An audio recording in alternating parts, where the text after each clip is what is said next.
value minus of, when we put the lower limit, that is 1 by 4 minus 1 by 2, and this is minus of 1 by 3, and this is minus plus 1. So now you can further simplify this as, so this 1 by 4 and 1 by 4 cancels out each other, and this is minus 1 by 2 and minus plus, so this also cancel out each other. 1 by 3 and minus 1 by 3, this also cancel out each other, and minus 1 plus 1, this also cancel. So finally we are left with what?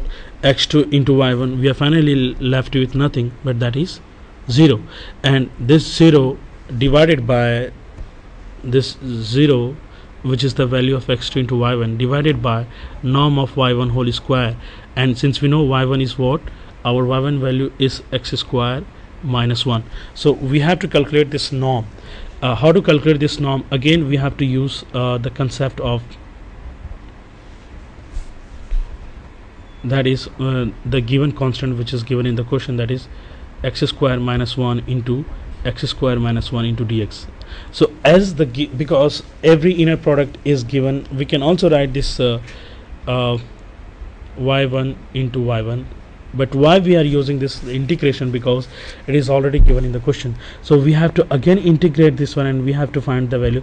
But since already we have x2 into y1 is equal to 0, so this whole 0 divided by something is 0 only, and that will give us the value 0. So ultimately we are left with the y2 which is only equal to, so this whole value will be 0, so ultimately we are left with again second orthogonalized vector, that is equal to x plus 1 only, right? Similarly, we can calculate for y3 as well by using this formula, y3 equal to x3 minus, so I'm just giving an overview that how to calculate, and using the, don't forget to use the constant which is given in the question, right? And this is the way to solve it.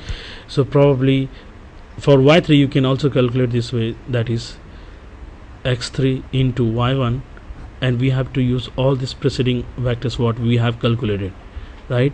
Minus x3 into y2 norm of y2 whole square into y2.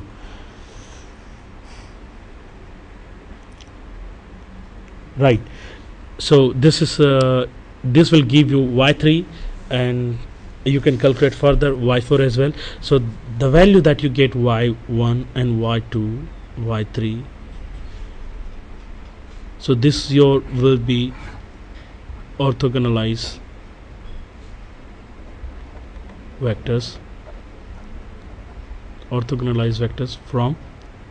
from given vector. So I have calculated one for you here, I have calculated one for you, and you can go on calculating y3, and then you can write down that this y1 y2 and y3 represents again a set which is called orthogonalized set of vectors, which is derived from the given orthogonal vectors, right?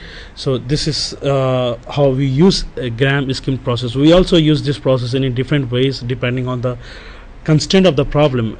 In this problem we have been given the constant of integration, right?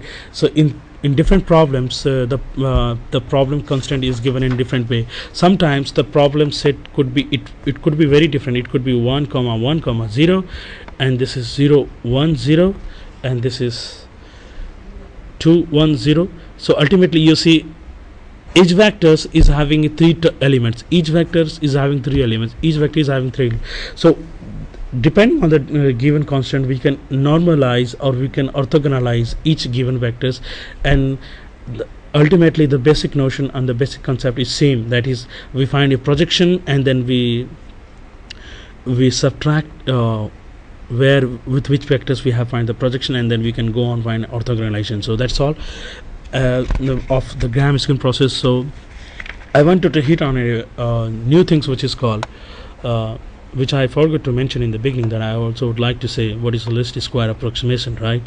So I'd like to come on this topic, what is least square approximation.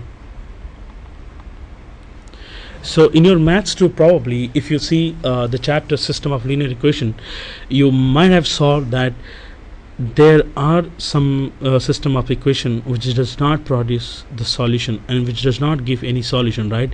And that solution is called inconsistent solution. inconsistent solution, right? So those type of solution are called inconsistent solution. So in order to find a solution of those inconsistent solution, this least square approximation was developed by mathematician. So why they developed is that when none of the solution exists, in that cases what we try is that we approximately try to find by hook and crook method, or by using the method that I would be explaining this one, at least some closest value to that inconsistent solution, and we find some closest answers to that given vectors. So probably the different mathematician gave 3 theorem in this regard, and each theorem is having a different example. So theorem 1, if I consider, so probably it says that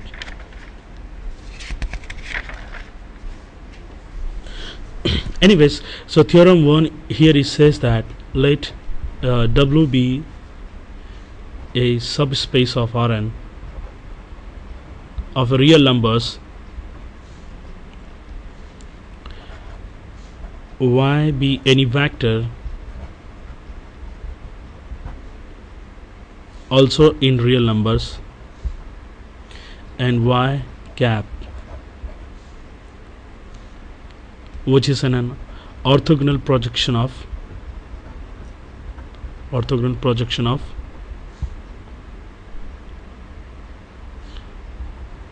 Y on W. So this is the first part theorem. So from here the solution is represented by this Ax cap equal to B cap. So probably if you want to find this X cap, which is the set of the solution for the given system of solution, then what you have to do is that you have to multiply the inverse of A with the basis factors, and then you find this X cap values, which is called your approximate inconsistent solution using theorem 1, right? So there are different examples which is given in this format, and we can also use theorem 1, and there are theorems 2 as well, which says that the set of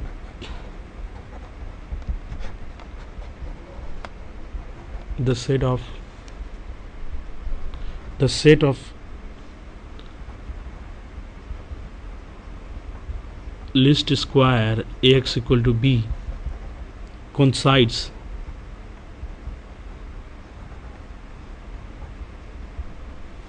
with non-empty set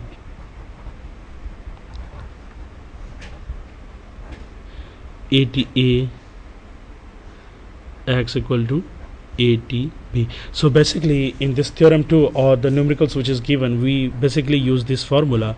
So what we do is that if A is any given matrix, what we do is that from that given matrix we find A transpose, and we multiply that transpose with the given matrices, and then we multiply whatever we have this x1, x2 and x3 as a given vectors, and that value is equal to the basis vectors multiplication with this A transpose. So this was the theorem 1, which means that the value when it is equal through this formula, so obviously both those values coincide each other on a geometrical plane or a geometrical curve. We can also draw that geometrically figure, but since because of the constraint of the time, so we are just limiting our lectures here, that we can apply this list approximation in a varieties of a problem to find some approximate solutions, that is depending on the problem. So probably if we continue these lectures further on this topic, we can go on further solving the problems, and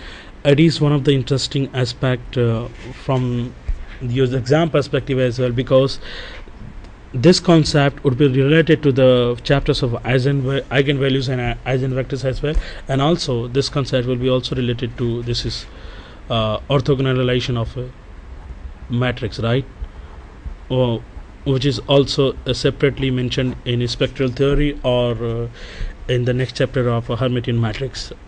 So this is also one of the important aspect to be discussed which is left, but I think if you have got a little notion that of a matrix, what you have studied in matrix and system of linear equation, probably you can understand this as well. And this is where I finish my lecture, and thank you so much, and probably we would see in the next time as well. Thank you.